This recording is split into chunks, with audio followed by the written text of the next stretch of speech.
welcome. My name is Dr. Bhavna Pathak. I'm a hematologist-oncologist here at MemorialCare. I'm also the medical director of our integrative oncology program. I am so excited to bring you our Let's Nourish Ourselves module, where we're taking a look at how we can nourish ourselves from our mind, body, and spirits. Today we're diving into food safety, and I'm joined by our wonderful registered dietitian, Mandy Trammell. Welcome, Mandy. Thank you. I'm so excited to be here and to be a part of this project. It has been really a passion and a labor of love from our team. I am, like Dr. Pathak mentioned, I am a registered dietitian. I work out of Saddleback Memorial in Laguna Hills. But for this project, we really collaborated as a system, as a MemorialCare system, with dietitians from Orange Coast Memorial and Long Beach Memorial to hopefully come up with content that is valuable and easy to understand and really actionable for our patients and families, especially those entrusting us during their cancer care. Yes, so thank you so much, Mandy. We really value your expertise, just as our patients value our expertise as oncology providers. Working together, we can create a sum that's greater than its parts here. And today's topic is food safety. And this is something that's really important to our patients, but particularly their loved ones who might be helping to prepare foods and just knowing what to avoid or what to do. So what is food safety, first of all, and why is it important for patients with cancer? Absolutely. Well, for a lot of our cancer patients, we see either an increased risk for compromised immune system or they have compromised immune systems. And so because of that, there's a risk for a higher reaction to contaminated food. And those patients would tend to get a bigger hit. If somebody healthy, had some food poisoning and they had an upset stomach or some nausea, maybe even some vomiting, it wouldn't be as hard on their body as it would be for a cancer patient who's actively undergoing treatment. So the idea behind food safety is just to overall provide some tips to hopefully avoid any additional and needless complications during your cancer treatment. Okay, that's wonderful. I love how you're framing that. Outside of the cancer journey, many of us could avoid some of these things, but during the cancer journey, this is the time where we should really learn about food safety. So what are your general food safety tips? Yes, so in general, any of our fresh produce, fruits and vegetables, we want to be washing under cold water for 20 seconds. This is going to allow us to kind of really inspect the food. It's going to wash off any contamination from natural contamination from dirt to the way people handled them or maybe sneezed on them in the grocery store. So washing them for at least 20 seconds. We also want to keep our hands clean. So before we even start food prep, we want to be washing our hands with soap and water for at least 20 seconds. We want to be thoughtful about raw meats and how we're handling them. So before, we don't want to be using the same cutting boards or surface areas for raw meats that we do for produce. So handle the raw meat initially. Either clean that cutting board, get a new cutting board, clean that surface, wash your hands, and then you can kind of move on to your other food prep. Thawing your proteins is never a good idea as an immunocompromised patient or a risk for anybody actually, to thaw your meats on the counter at room temperature. It's much safer and keeps actually the quality of your meat a lot better if you thaw in the refrigerator. And if you don't have that time, right, usually that takes overnight or a full day for meat to thaw in the refrigerator, you can run it under cold water, but you want that water to be running.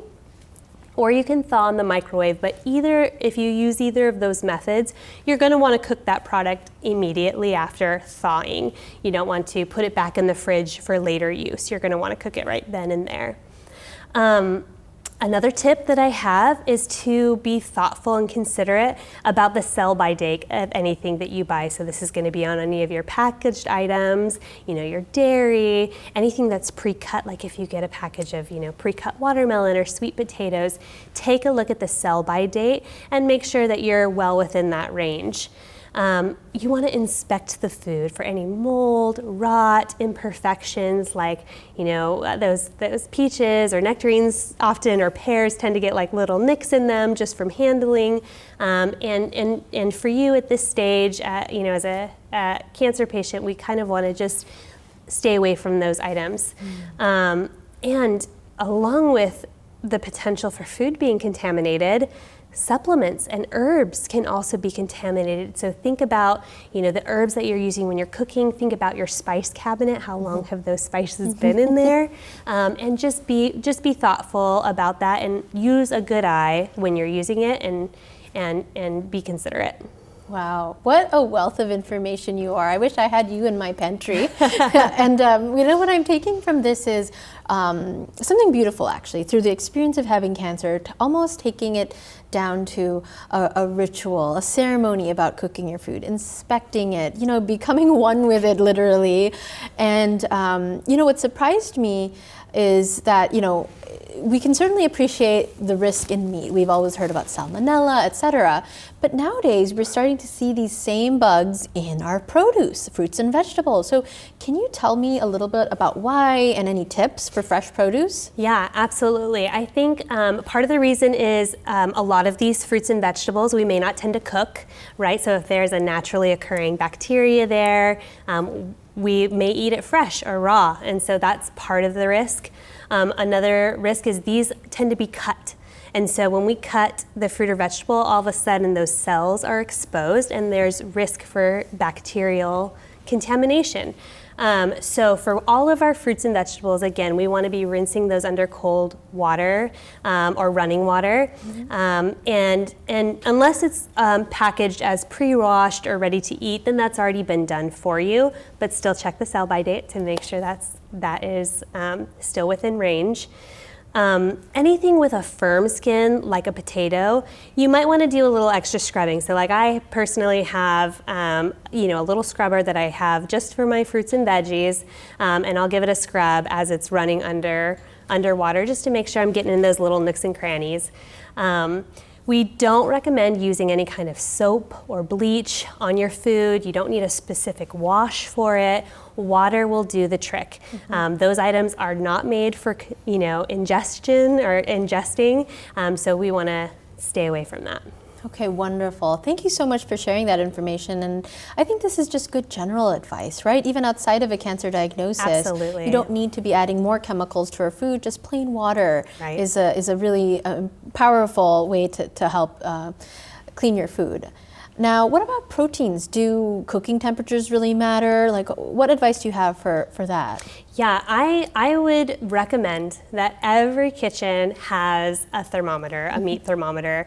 So not only is that helpful for your quality of cooking, you can tell when a food is done cooking and avoid having some really tough chicken, but it also helps you know when the food is thoroughly cooked, safe to consume. It's just an added layer, and I agree with you. You know, we're talking about this specific to our cancer patients and the population, but it really is general, good food safety advice for everybody. I don't know of anybody who wants a stomach bug. So, so in general, you want your red meats and your porks to be cooked to at least an internal temperature of 145 degrees Fahrenheit. Anything that's ground, so ground meat, ground chicken, ground turkey, whatever it might be, we want that to be cooked to 160 degrees Fahrenheit. Poultry and egg dishes are our highest temperature at 165. And then fish we want to cook to 145 degrees Fahrenheit. So I definitely recommend having a meat thermometer and checking the temperature throughout the cooking process. As far as eggs go, if you are at risk for being immunocompromised, or you are immunocompromised, we really want to cook those eggs thoroughly. So no runny yolks or whites. Make sure to cook them all the way, and avoid eating anything that has raw egg yolk in it. Most people know, like cookie dough, for example, or things like that, we want to stay away from. But certain salad dressings may also have raw eggs in them. So be aware of that, and be, you know, a good steward of reading food labels. And then the last thing to kind of keep in mind here is choosing only pasteurized dairy and cheeses. Stay away from raw milks, raw cheeses, raw honeys. Those, have risk for carrying bacterial contamination, and we are trying to minimize our risk here. Wonderful. I'm really glad you shared that, because I think it highlights the fact that there is a time and place for everything. Eggnog is wonderful, this Christmas, or maybe next Christmas, maybe not this Christmas, right? Right. And that, like we talked about in our other modules on supplements, that there's a red, yellow, green light approach to things. And some of these things we should always be practicing, like wearing our seatbelt, right? Food safety is like wearing our seatbelt, especially in this day and age. But yeah, thank you again so much. And I'd love for us to remind our listeners of why we're here, to nourish ourselves. So why don't you take the honors? Let's nourish ourselves.